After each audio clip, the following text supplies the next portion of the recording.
Teams page, but I'm also going to try dropping it into the English department YouTube channel as well, so you can access things there as well.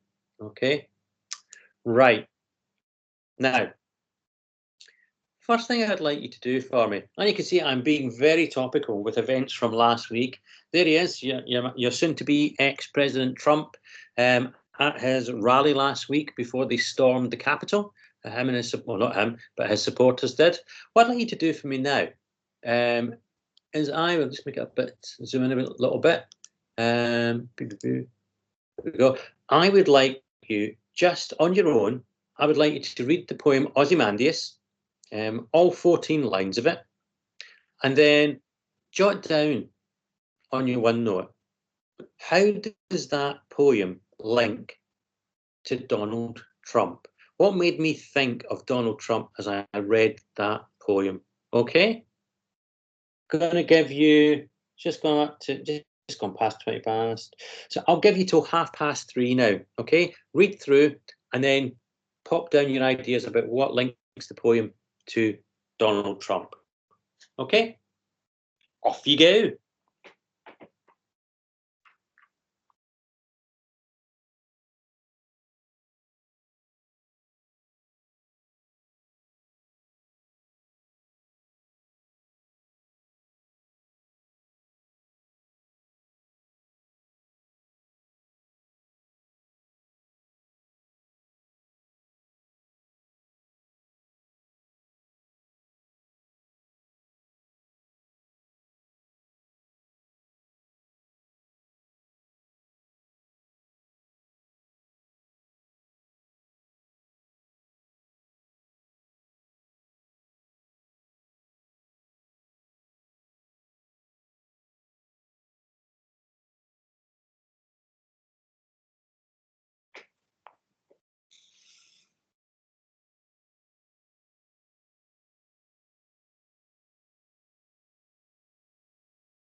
Okay, we all got some ideas jotted down.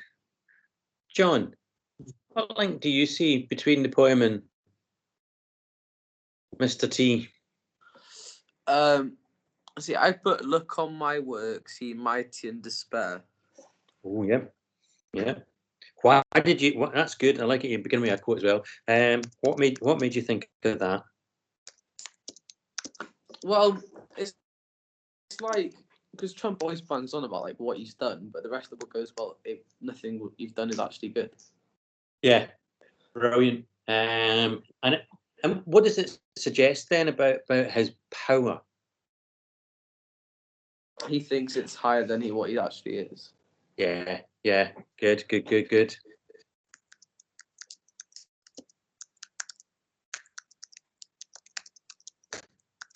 Good start, right? Hugh, carry on from that.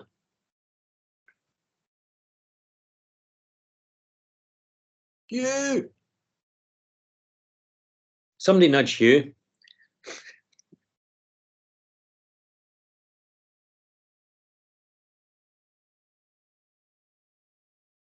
And while we're waiting for Hugh, Oliver, what did you put? I put cold command. Ooh, yeah, right, good. I like that you're going straight for the quotes. Good stuff. Why? Because I kind of got a sense of this like dictatorship, and that's sort of what is somewhat leadership is like turning into, I think. Yeah. Good. Yeah, a dictatorship. Yeah, good. I'm feeling good. Thank you. Clem, what about you? I also put Snare of Cold Command. Yeah, just to get But I had it for a different reason. That is fine. Let me hear that reason. Because like when he's doing his speeches or like his talk to people, he never really has his heart in it. It's always like he's either been told to read something or he goes off on a tangent. So he's never really like Obama. He always spoke from his heart. Yeah, he did. He's more cold. Yeah. Hang on, somebody in the lobby. It's Philippa. Boom. Let you back in, Philippa. There you go. Thank you. You're welcome. Yeah, that's good. Yeah. Like that. Clem? Thank you. You're welcome. Moving on. Jess, what have you got? I didn't put a quote, but I thought that what they had in common was like delusion. They're both delusional. Yes, yeah. I think we could all agree with you there. Yes. Yeah. Good. Like that. Okay, put me in a little box here to add on down the side. Hugh, can you hear me now? Yeah.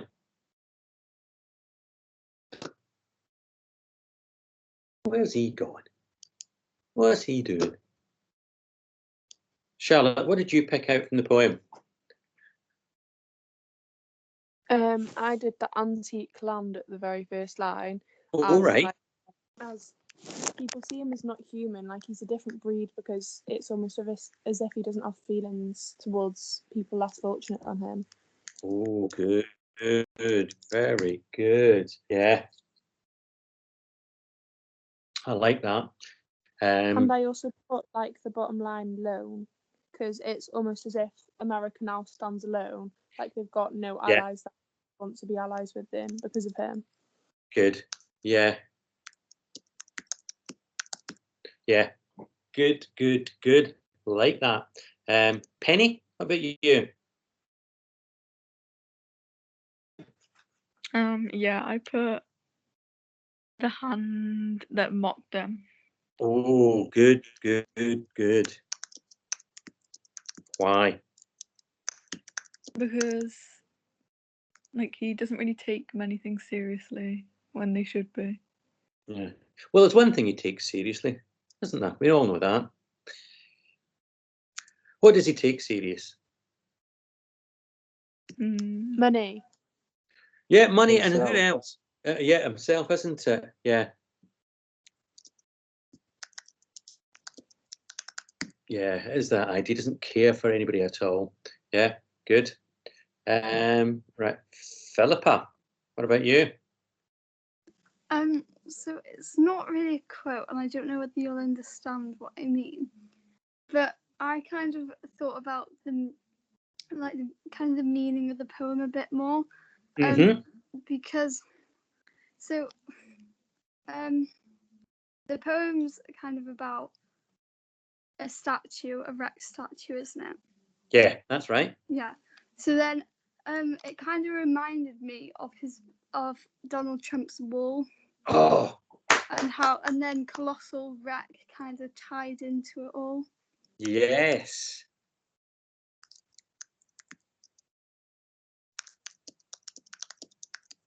Yeah, because because actually apparently he's meant to be going off to view it in Texas, I think tomorrow or something like that. Because he can't tweet at the moment. So I think he's going off. It's like he's trying to do his tour of his greatest hits. Of his presidency, and he sees the wall as being obviously really big. That stands up for him. So what do you think for Donald Trump that wall represents, and how does that tie into the massive statue? It's kind of like he tried to do. It's like it shows how kind of powerless he actually is. Good. Because it's not finished, and now he's come to the end, and now it's just going to be a wreck. Yeah. Very good, Philippa. And it's almost also like say he the has to walls build like a wall to be impactful. legacy? Is that you, Clem? Yeah. Yeah. Say that again, please. Could you say the wall's like his only solid piece of legacy? I feel like he hasn't really done much that is there. Yeah. He's promised a lot of things.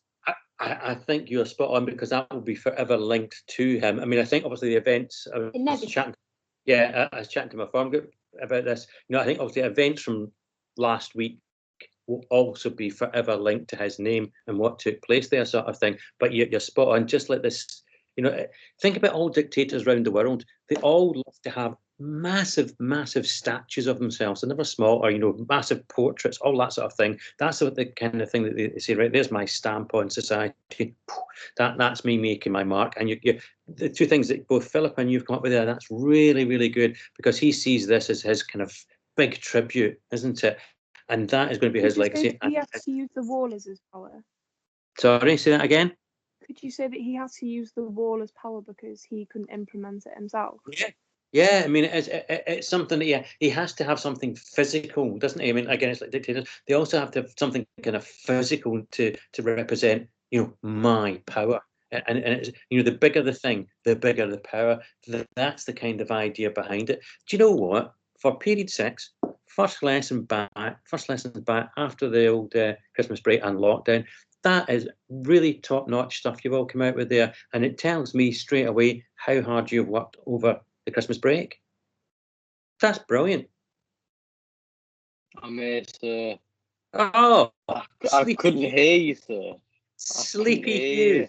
Yeah. I wasn't sleeping, sir. Oh. Use your ears, man. Right, come on. What are you going to come up with? This better be good, Hugh. King of Kings, saying that he's like the top. Yeah.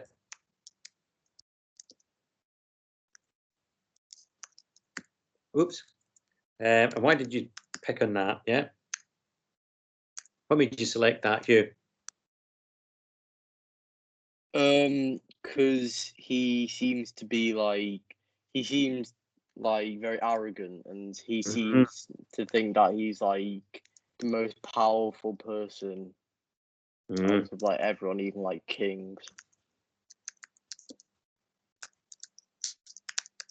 What do we call somebody who thinks of themselves as being the greatest, and they think only of themselves?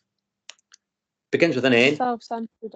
Yeah, that means self-centered. As a word that begins with an N, which means that you're narcissist. That's the one. I think that's it. Narcissist. Yeah. That's it. That's him in a nutshell, isn't it? Very good. like the King of Kings is kind of referencing like God in a way. Yes. Because Yes. like there's no one higher than the king who is King of Kings. Exactly so. It is, isn't it? And it's all of these things that he has, and again, it is there. And you think this is a poem that's been written way back in the 19th century. Ha! How relevant is it to today? You know, it just goes to show you how powerful these things are, and they still carry a real powerful message today. But that, as I say, do you know what? It's a collective merit all round you'll get at the end of this one. That's really good. That's that. You know, this is shaping up to be a lesson of the day here. Well done. Okay, right, now we can do this one kind of rapid fire, building on the same theme, because obviously all the poems that we look at in our part of the anthology, they all relate to power and conflict. What sort of power would you say that Donald Trump represents? How would you define his power? Give me an adjective to define it. John, just give me one. I don't know. How would you say he's used power? I don't know. Irresponsibly, I don't know. Oh, that's good, yeah. He's used it to get himself out of sex allegations, like assault allegations. Okay, Charlotte? No, that's true. Yeah, no, I just didn't quite catch it, how you said it. He's used his power to get out of like sexual assault allegations because he yes. was linked with Jeffrey Epstein. Yeah, that's right.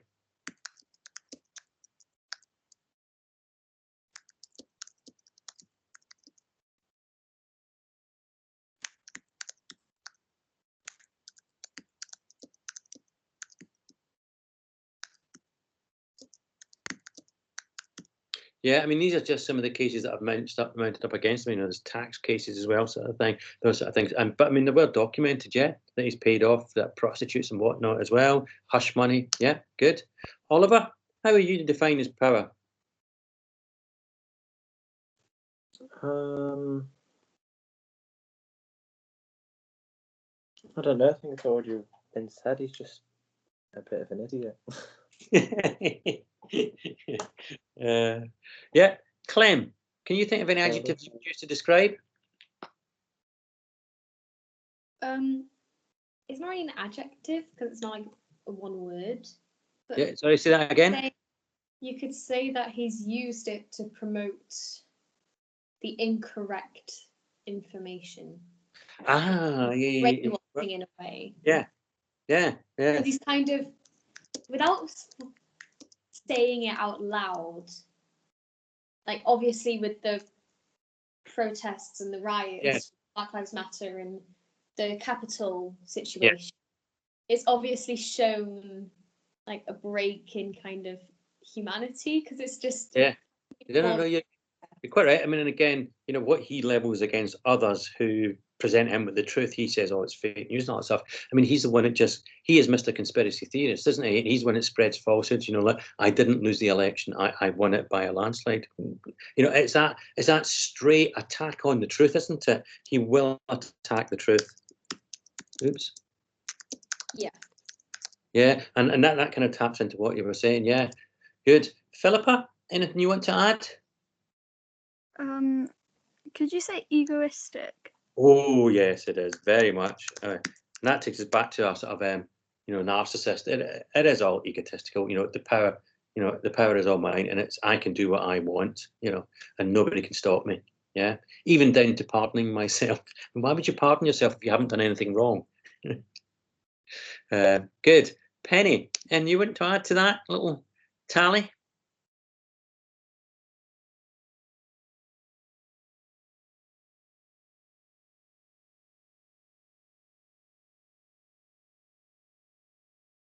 Yeah. Jess, anything you want to add?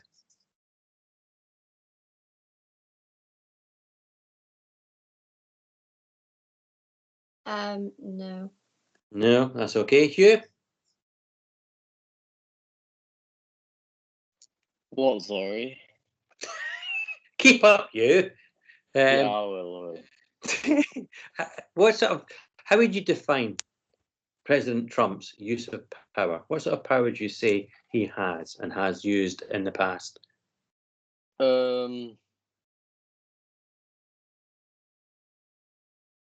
Maybe he thinks he has more than he has. Right. Yeah.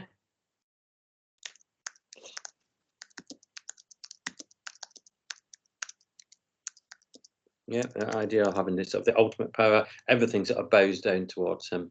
Then, you know, I just thought, but we could have done that. I mean, could you imagine if an alien landed on Earth and you had to describe, you know, the most powerful leader on Earth he's meant to be, isn't he, sort of thing, how you would describe him to an alien? Quite tricky. But let's move on to this side now. Right, so a little quick quiz for you. Back to the poem itself, which you've read through. Can you, and again, just jot these down on your OneNotes at the side, beside it there. Want to know how many speakers are there in this poem? So how many characters have a voice in the poem? Okay. Second question, what type of poem is it? What genre does it belong to? Okay, you should be able to hopefully get to that. Third question is, what makes this poem a dramatic monologue? Charlotte, you should get that one. And number 4, what do you think the poem is saying about power? Okay, what do you think it's saying about power? Okay, it is, it's bang on 3:45 right now. I'll give you 8 minutes so we can begin to sort of get through these a bit quickly just before the end of the lesson. So you get 8 minutes. That'll take you to 53. Okay. Questions 1, 2, and 3 shouldn't take you too long. A little bit of thought in question 4. Off you go.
Okay, just to try and get through these before end of the lesson today.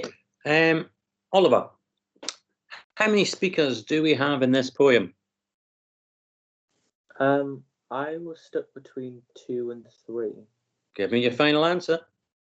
Because I don't know who's speaking at line 10, so I'm going to go 2. Ah, It's 3. yeah, it's 3. Yeah, it's 3. Hey. Oh, did you get that right, Hugh? Tell them where the 3 are. Yeah, I got it right. Yeah, I got it right. So, who are the 3 speakers? I thought it was one at the beginning. That's it. Number 1, Then Traveller. the one that Ozymandias, line 10. Yeah. And then there's another one.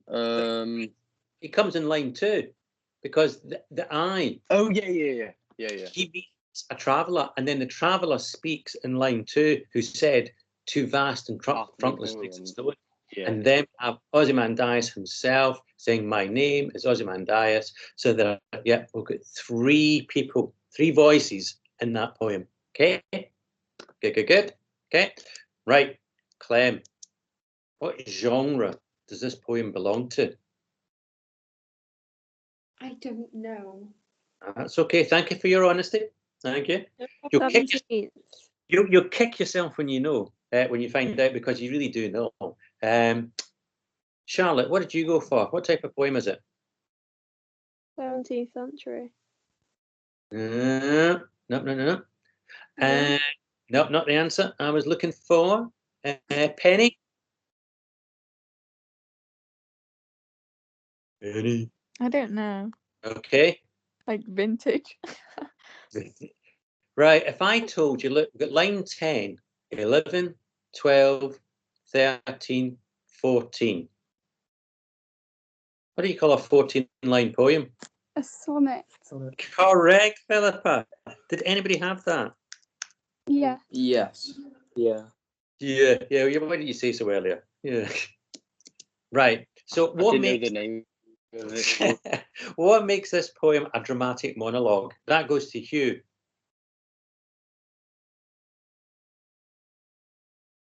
I was confused on this one. Okay. What is a dramatic monologue? Do you remember? We have talked about them before.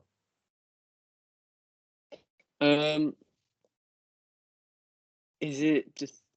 I'm not sure if is it where it's like builds up like it's like 10, or is that not right? No, you make it a bit more complicated than it needs to be. I think you're kind of overthinking it a bit. Anybody know the answer? What makes this a dramatic monologue? It's like because someone's talking to themselves and like revealing what they're actually. That's it. Oops.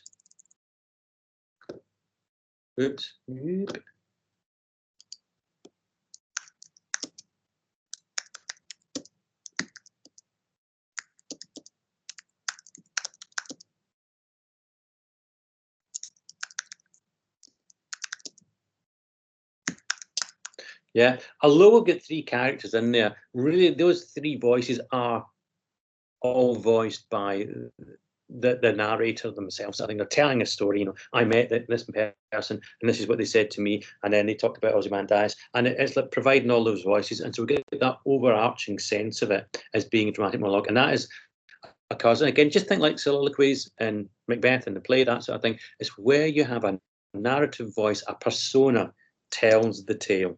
Okay.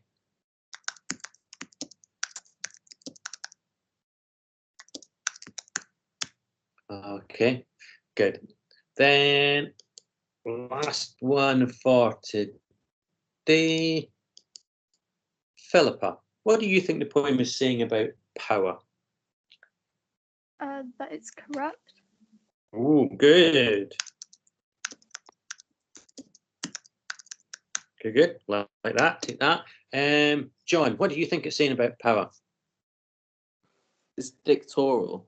Oh, dictatorial, sorry. Yeah. Yeah, that dictatorial. Yeah, good. Oliver, what did you have for this poem saying about power? I put that the people in power will eventually fall because, like the sand, it said like it's eroded the statue. Yeah. But it's saying that power, like time, is like the killer of people in power. Very good.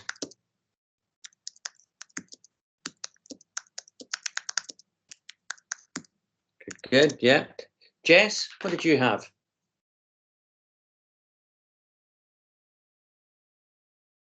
Jess has had to go and do something. Okay, thanks, Clem. What did you put down? What did you put down? What? What did you put down, Clem? For what? What you think the poem's saying about power? It's saying how it's like over thought of. I don't know. Okay. Yeah. I don't really know. No, that can work because it's that it consumes all. Yeah. Hugh. Hugh.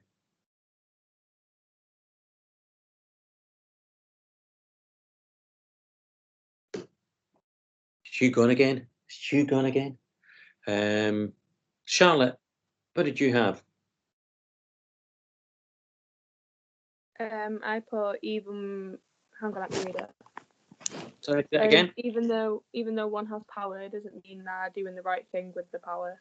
Right. Yeah. Like the poem said that he caused a corrupt rat. Good. Yeah, and we can just quite neatly tie all that up by saying that power corrupts. Very, very good. That brings us to the end of day one, our lesson. Yeah, that was a good lesson, folks. Well worked. Well done. And because I know it's the last lesson of the day, but that's good. We'll look tomorrow at a bit more of the imagery which you began to pick out. Already these quotes, we'll have those in place. We'll look at that, and then we'll look at it in relation to how it was used in a past paper question, so you can see how that is then used there. Okay, and that will be the nature of what we do tomorrow. So well done. Go off and have a well-earned rest now. Okay. Thank you. And I'll see you all tomorrow. Thank you. Okay. Thank Thank you. you. Bye. Thanks, sir. Bye. Thanks. Right.